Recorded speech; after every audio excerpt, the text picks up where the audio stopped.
For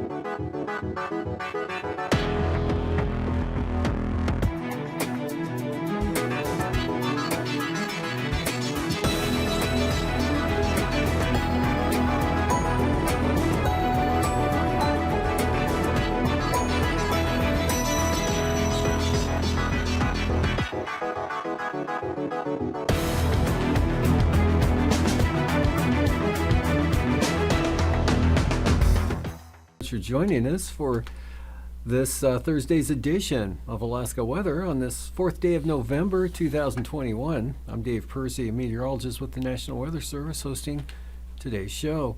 First graphic up today, picture of Kodiak from the FAA webcam. Beautiful day down there, a lot of sunshine, a few clouds around, but not much. Just looking northeast from the airport right toward Kodiak City there.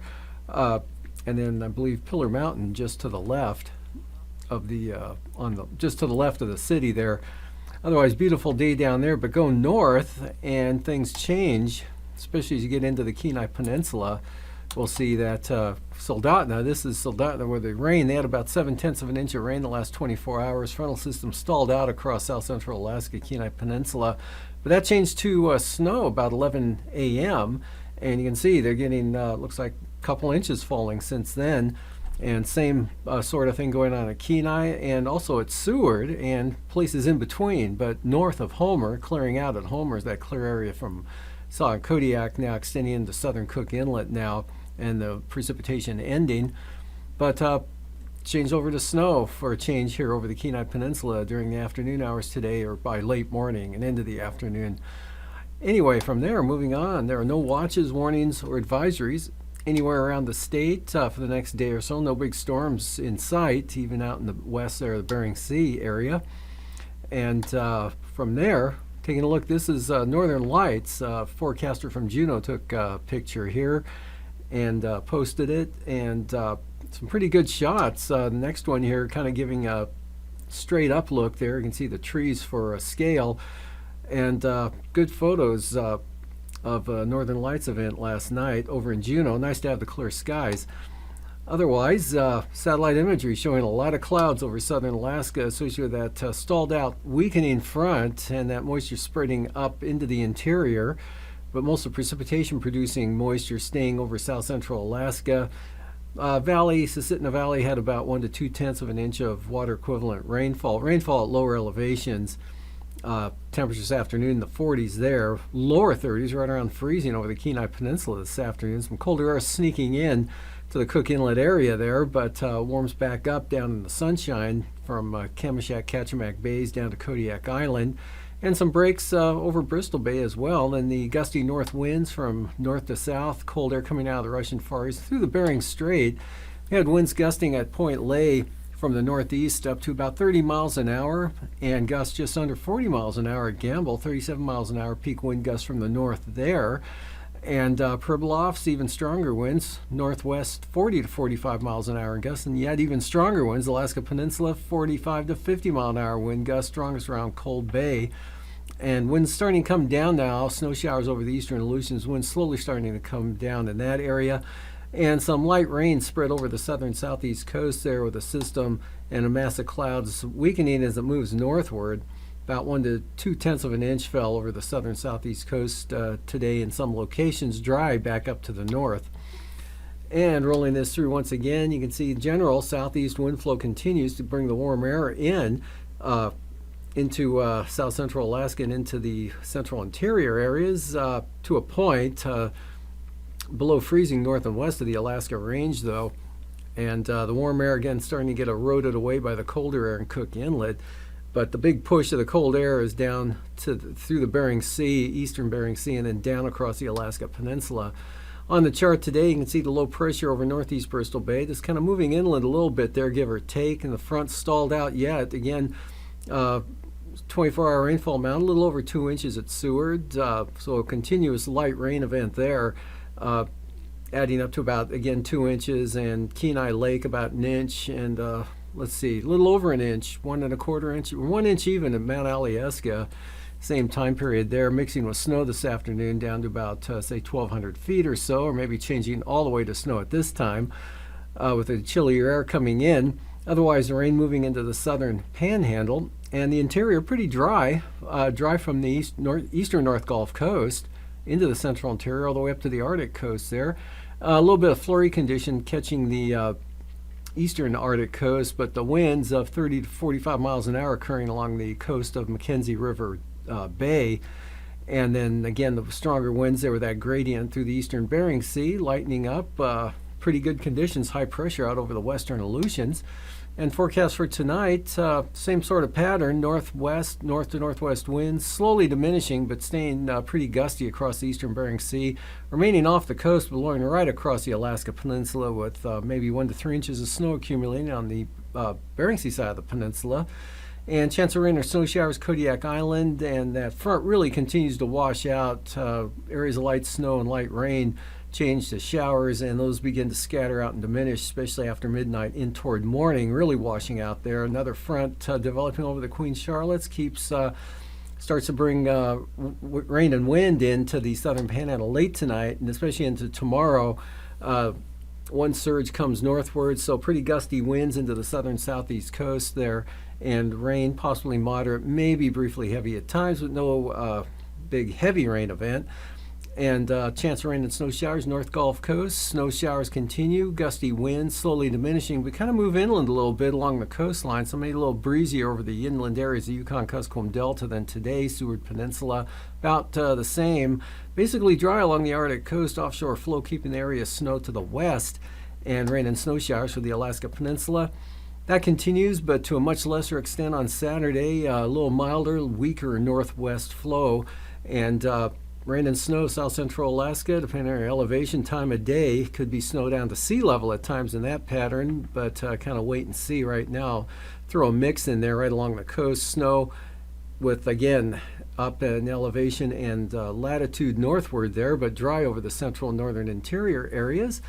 Big high pressure over the Bering Sea makes for quite a swath of light winds and maybe considerable clearing. Pribilof's right on the eastern edge of that, extends down into the eastern Aleutians. Unmak Island looking pretty good. Snow showers, rain and snow showers at end on Alaska Island, probably in the morning hours. So looking at a pretty good day there as well. Next front brings some wind and rain back into the western, and then eventually sliding the rain eastward to Adak and possibly Atka late in the afternoon. The weak trough keeps light snow and snow showers from the Bering Strait, western Seward Peninsula, all the northwest coast. Snow showers into the northwest valleys to along mountain areas, but the Arctic coast, north slope generally dry, but increasing winds on the eastern Arctic coast.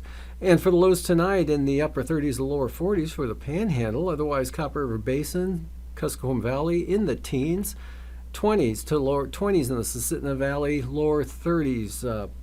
Madanuska Valley into Cook Inlet, Turnagain Arm, Kenai Peninsula, Kodiak Island, and 20s for Bristol Bay. Highs, lower 30s, Bristol Bay, mid-20s for the Kuskokwim Valley and for the Copper River Basin, 30 to 35 for south central Alaska, except Homer in the upper 30s. Same thing for Kodiak, around 38. And temperatures in the 40s, lower to mid for the Panhandle. Lows in the teens again for Saturday morning for the Kuskokwim Valley and Copper River Basin. Lows in the 20s, back below freezing all areas of south central Alaska, including Homer, Seldovia, and Seward. And Kodiak down to 30, Bristol Bay into the upper teens to near 20, and staying above freezing for the Panhandle, 35 to 40 for your overnight lows, followed by highs not much different, not much warmer than your lows, in the mid to lower to mid 40s. Lower 20s Copper River Basin, mid-20s Kuskokwim Valley, upper 20s Bristol Bay, lower 30s South Central Alaska, Susitna Madanuska Valley, and Kodiak Island.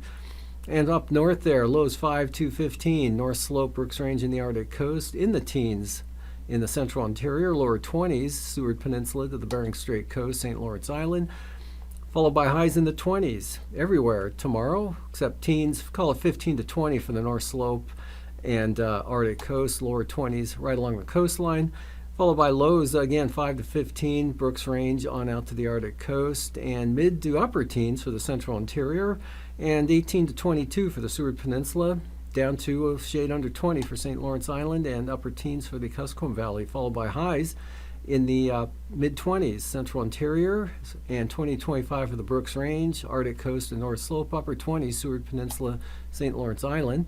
Out to the west, lows tonight right around freezing or lower at the mid-30s for the Aleutians. Alaska Peninsula, upper 20s to lower 30s, mid-20s for the Pribilofs, followed by highs in the lower 30s for the Pribilofs, upper 30s to lower 40s, the Aleutians, upper 30s, Alaska Peninsula. Lows in the mid-20s for the Pribilofs on Saturday morning, 30s elsewhere, and then highs lower 40s for the Aleutians. And now, aviation weather around Alaska. Fine weather, IFR in over the western interior from Bristol Bay right on up into the Kuskokwim Valley out to the coastline, and then northward there across the Nulato Hills, lower Yukon River Valley, right on up into the Noatak Valley and Kotzebue, Shishmaref, Buckland there, Bering Strait right up, and also the western Arctic coast. Much better conditions to the east. Areas of VFR from the eastern Arctic coast all the way down to the North Gulf Coast, Gulf of Alaska, and across the Barren Islands, and marginal VFR for the Bering Sea with some IFR scattered in around the Aleutians, especially the Fox Islands.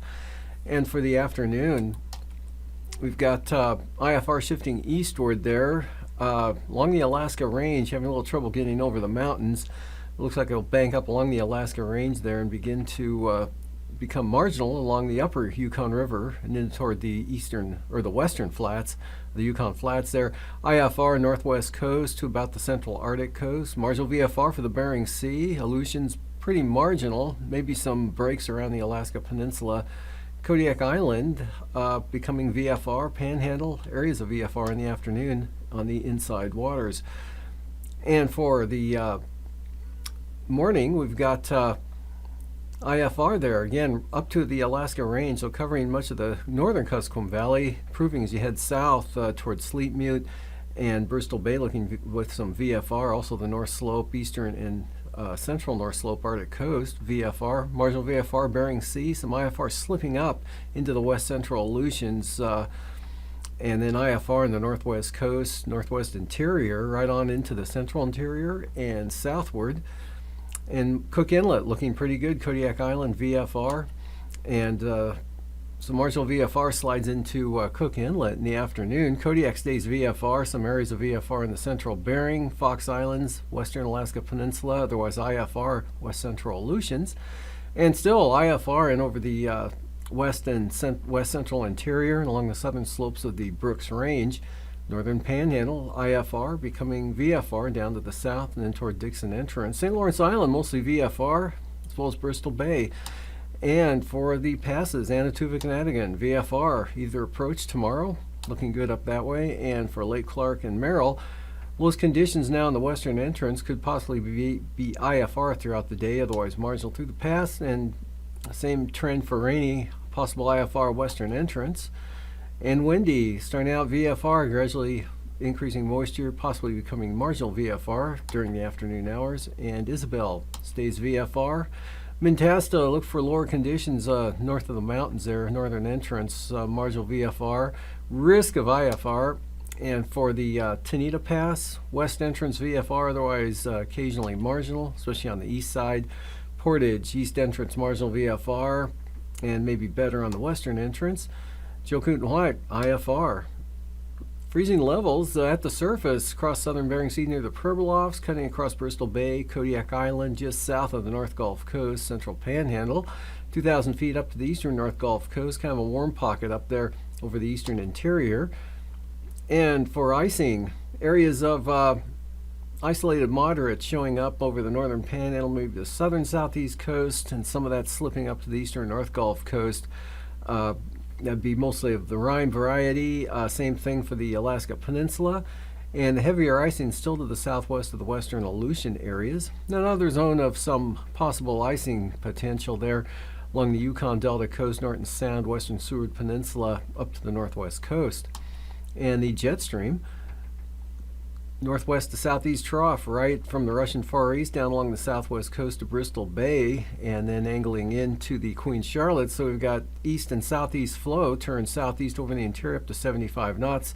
So that keeps pulling the milder air in, and the colder air is out west, diving southeastward up to 90 knots over the southern Bering Sea across the Fox Islands. 9,000 feet, 35 to 60 knot winds up over the northern interior from the southeast, northwest 40 to 45, eastern Bering Sea. 3,000 feet, that wind pattern is a little farther to the east, and 30 to 35 knots, eastern Bering Sea, clipping the southwest coast, and strong winds coming into the southern southeast coast. So look for increasing turbulence, especially for small aircraft. Southern Panhandle working slowly northward. Considerable moderate chop, Alaska Peninsula, eastern Aleutians, southwest coast, and just south of the central and eastern Brooks Range, as well as the western Seward Peninsula. Hey there, Starshines, Trace here, and this week is Stargazer's 45th birthday. Can you believe that? 45 years of looking at the sky with y'all. Heck, when Jack Horkheimer started this program in 1976, I wasn't even born yet. Jack was an incredible character and started this starfire. Over the decades, we've shared that excitement with literally millions of people. Speaking of exciting, this week is a new moon, so it'll be nice and dark to celebrate our birthday with some meteors. The northern Taurid meteor shower will peak in the east on the 5th, emanating near the Pleiades. After midnight, Orion will be creeping over the horizon and Taurus just above him. There are occasionally bright fireballs. Think of them like little fireworks for stargazers. In the meantime, enjoy the show, sing a little happy birthday to us, and keep looking up.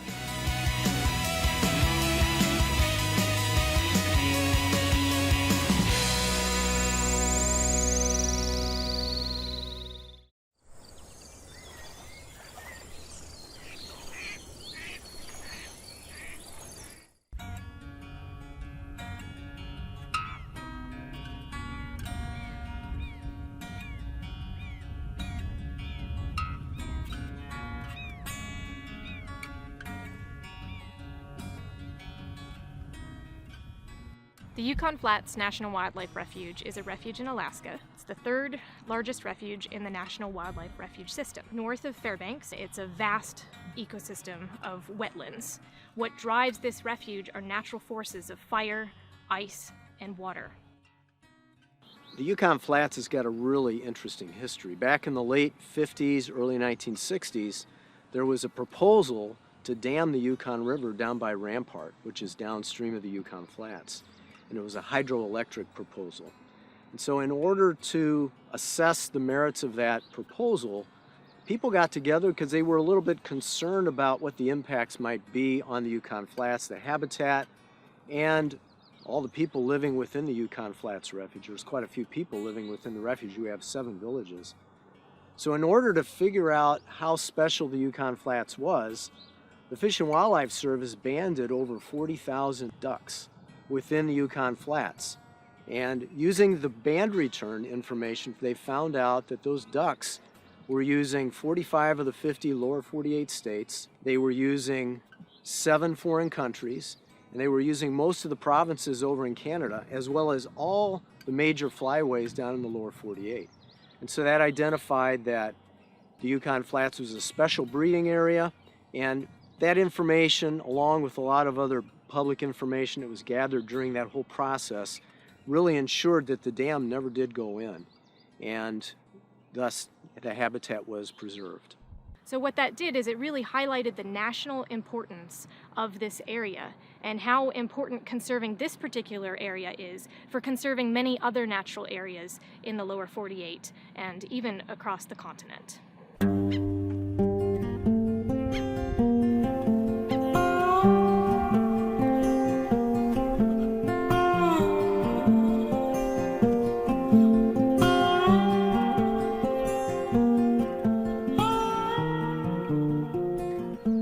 To protect the Yukon Flats Refuge because we have responsibility towards our future generations to leave land protected in the state that it is now. The Yukon Flats is a wild place. The ecosystem is intact and functioning, and you can't find that very many places in the rest of the U.S.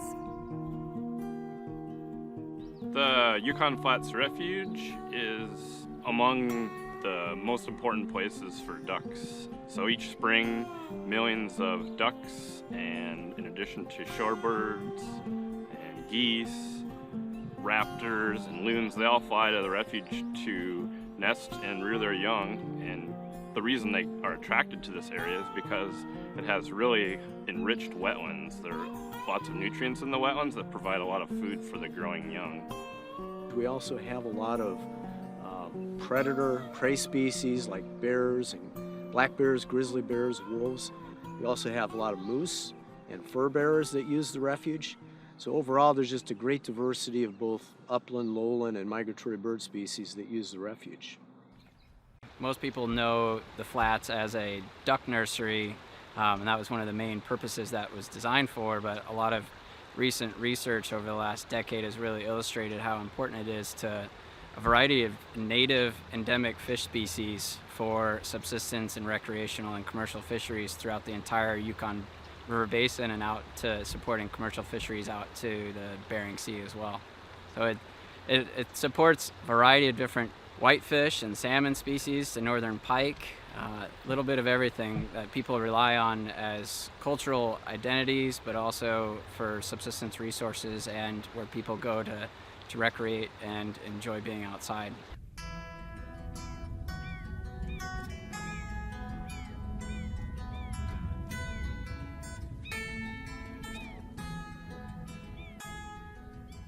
The type of recreation that you're going to find on Yukon Flats Refuge is very primitive. And what that often does is it gives people a complete break from some of the stresses of today's world. There are no cell phone towers out there. There are no roads. There are no trails. So any type of recreation that people have is entirely natural.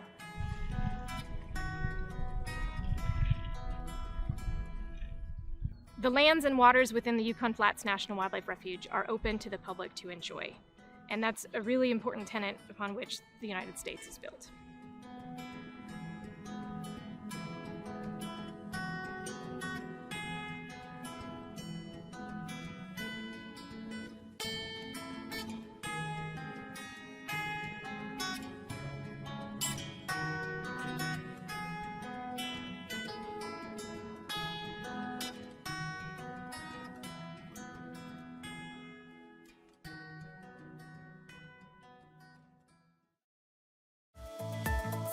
And now, marine weather around Alaska.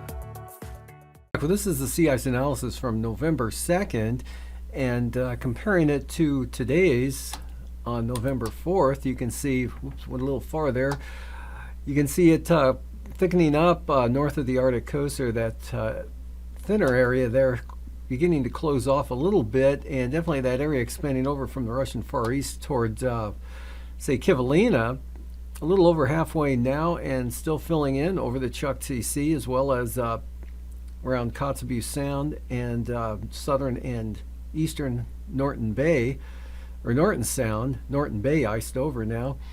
And from there, looking at coastal water forecast, storm force gusts out of the southeast or the south coast tomorrow and tomorrow afternoon. Otherwise, small craft advisories for the south coast, east-southeast 30 knots, and gale warnings. Winds coming up to 35 knots from the southeast for Clarence Strait. Otherwise, northerly winds 10 to 15 knots for the northern and central inner waters. North coast, east winds 15 to 20 knots, seas just under 10 feet. And for Saturday, 30 and 35 knot winds in the forecast, mostly southerly, 30 to 35 knots for much of the coastline. North coast, east-northeast, 30 to 35 knots, seas running about 8 feet. Lincoln Glacier Bay, pretty light out of the south at 10 knots, but small craft advisories for Stevens Passage, southeast 30 knots, northeast 25 knots. Small craft advisories also for Clarence Strait with 5-foot seas. And Prince William Sound tomorrow, light winds out of the southeast at 10 knots with slight seas, and west-southwest breeze for the North Gulf Coast at 15 knots, seas running 6 to 7 feet. Barren Islands, variable winds 10 knots. Cook Inlet, variable winds at 10 knots, 1 to 2 foot seas. Kamishak Bay, west winds at 15 with 3 foot seas. Outlook for Saturday, Cook Inlet, northerlies 10 to 15 knots, seas 4 feet. Small craft advisories for Kamishak Bay and the Barren Islands for 25 knot northwest and northerly winds with seas just under 10 feet. And north to northwest winds for the North Gulf Coast at 20 knots with seas 8 to 9 feet. Prince William Sound, northeast breeze at 15 with 3 foot seas. Kodiak Island, west winds tomorrow 15 to 20 knots. Gale warnings for the Alaska Peninsula, northwest winds 35 knots. And Bristol Bay, small craft advisories, northwest at 25, seas 10 feet. And for Saturday, small craft advisories now for the Alaska Peninsula. Bering Sea side, northerlies at 15 knots. Pacific side, northwest at 30 knots. And we've got northwest winds at 30 knots all the way up to Sitkinak. And small craft advisories east side of Kodiak Island, where winds will be northwest at 25. For the Fox Islands on Alaska Island, gale warnings, northwest winds 30 to 35 knots. Umack Island, winds coming down to 20 knots from the northwest. West 15, Adak and Atka. Amchitka, southeast at 20. And Kiska to Shimia, east winds 25 knots with 11-foot seas. And for Saturday, all of the Aleutians from Atka westward to Shimia, east winds 30 knots, seas running 10 to 13 feet. And for Unalaska Island, north to northwest winds 20 knots, Umack Island east northeast at 20, 7 to 8-foot seas. Gale warnings for the southwest coast tomorrow on St. Lawrence Island, all looking at 35-knot northwest winds, seas 8 to 11 feet. Small craft advisories for the Pribilofs, St. George, St. Paul, and St. Matthew Islands, northwest at 30 knots with 10-foot seas. And for Saturday, Norton Sound goes from 20 knots to 30 knots out of the northwest on Saturday. Northwest 30 for St. Lawrence Island, seas 7 feet. Small craft advisories, southwest coast, 9 to 10-foot seas with sustained winds at 25 knots. West 25 knots for St. Matthew Island and the Pribilofs, northwest at 20 knots with seas at 8 feet. Eastern and central Beaufort Sea coast tomorrow. Well, on the east side, that's a brisk wind advisory due to the sea ice. And for the central coast, small craft advisory, east winds 30 knots, western coast all the way down to Cape Thompson, small craft advisories, northeast winds 25 to 30 knots. Gale warnings, Cape Thompson to Wales, north at 35. Those will be northwest 35, so gale warnings for the next couple of days from the area from Wales to Cape Thompson. Small craft advisories, Cape Thompson, Cape Beaufort, northwest 25. Saturday, light winds on the west coast there at 15 knots, but small craft advisories on the central coast, and then gale warnings for the eastern Beaufort Sea coast, east-southeast 35 to 40 knots. For tonight, look for dry conditions, northern and eastern interior, and much of southern Alaska as well as the front weekends. Snow and rain showers or become showery and diminish overnight. Look for rain to increase over the Panhandle with rain late tonight. Stays windy with snow for the Alaska Peninsula up to St. Lawrence Island. And for the day on Saturday, wet for the southeast. These forecasts are for planning purposes only. Call 1-800-WX-BRIEF for a formal pre-flight briefing. Always file a flight plan before you go flying. The U.S. Coast Guard Auxiliary urges you to leave a float plan with a friend or the harbor master before you go boating.